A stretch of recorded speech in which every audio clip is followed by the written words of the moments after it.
พี่อยากถ่ายตรงนี้รูปหนึ่ง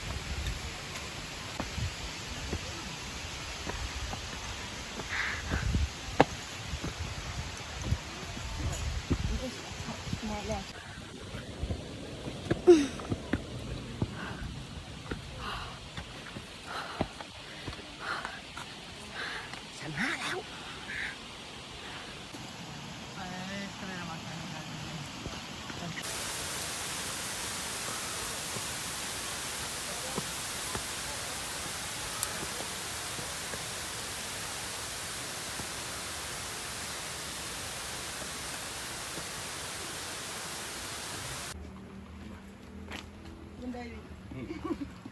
เดินขึ้นไปเลยจ้า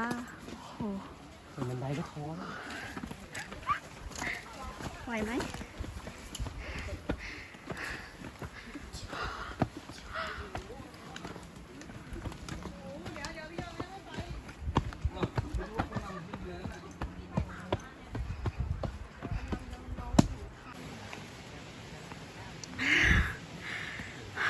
ประมาณ2 ขา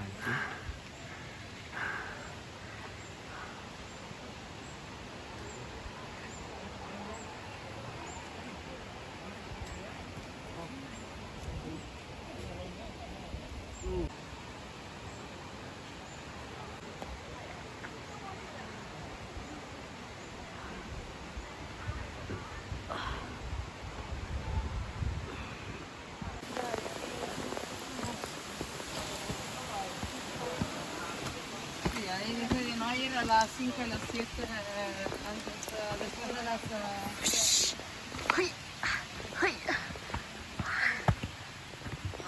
por eso no se puede.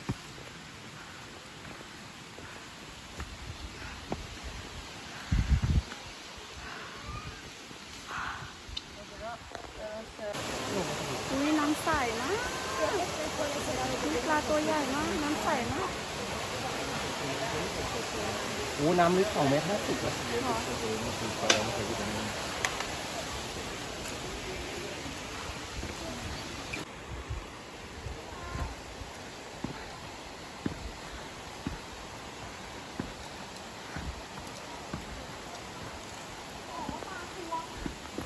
หรือเขาจะมีลอก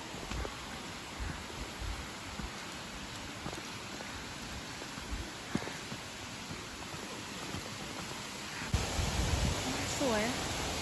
น้ำลึกแน่เลยไม่เอาไป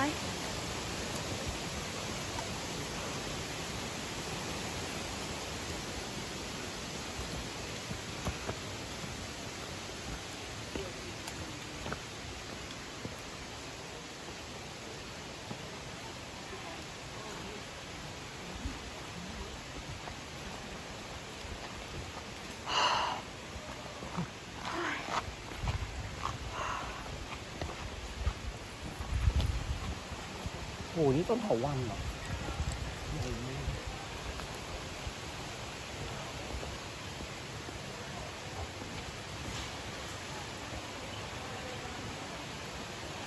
อุ้ยสไลเดอร์ 3 ชั้นนะ ตุดจะแหกนะอุ้ยตรงนี้ก็สวยนะพี่เอาตรงนี้ไหม เอาชั้นโคนมาเลยแล้วจะถ่ายรูปเหรอ ไม่ถ่ายไม่ถ่าย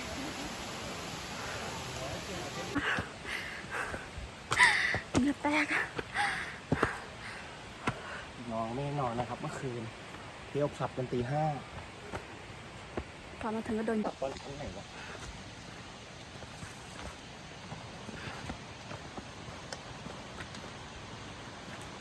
นู่น16 นาที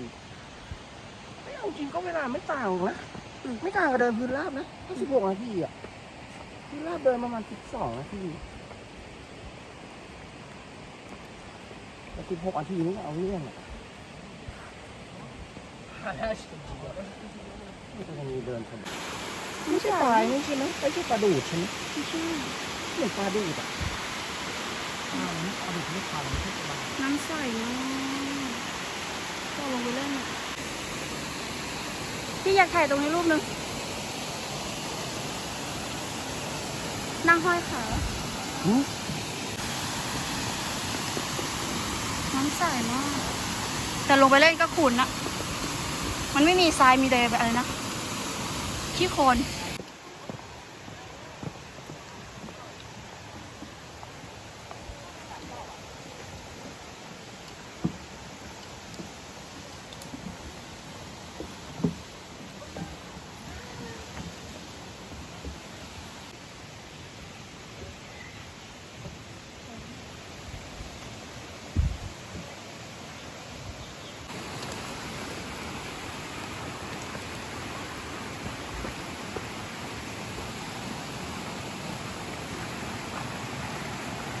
หาเรื่องแล้วเย็นไหม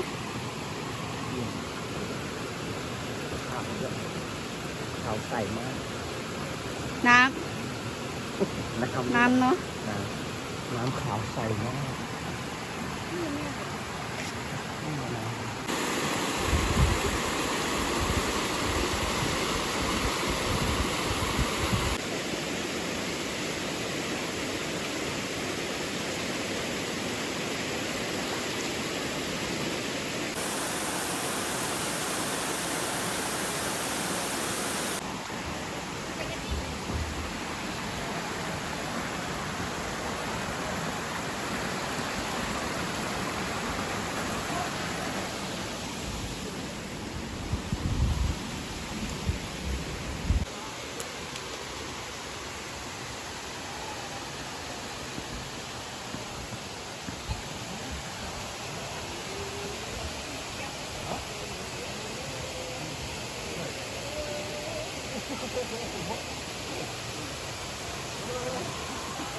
Ich habe gesagt, ihr wartet.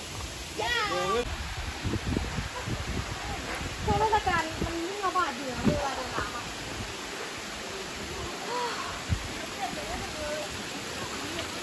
ดิ้นดิ้นตาไม่ใส่แดดก็ไม่เลยถึงยัง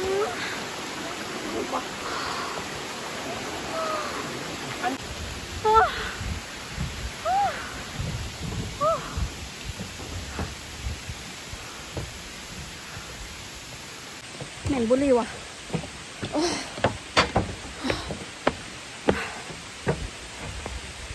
เร็วๆนิดเดียวอีกนิดเดียว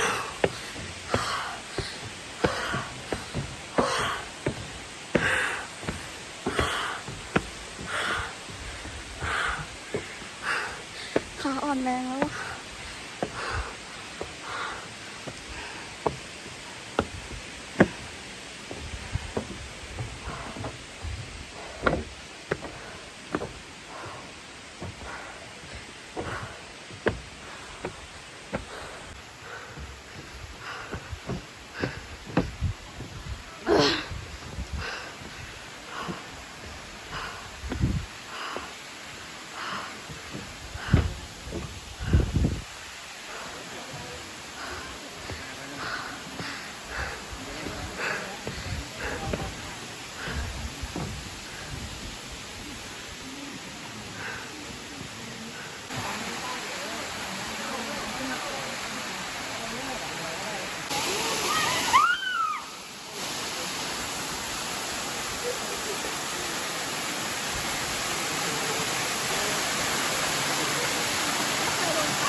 ซูมยังไงอะ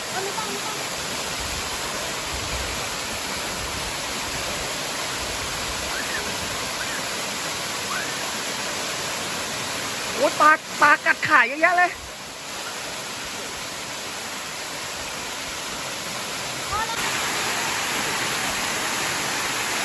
พอแล้ว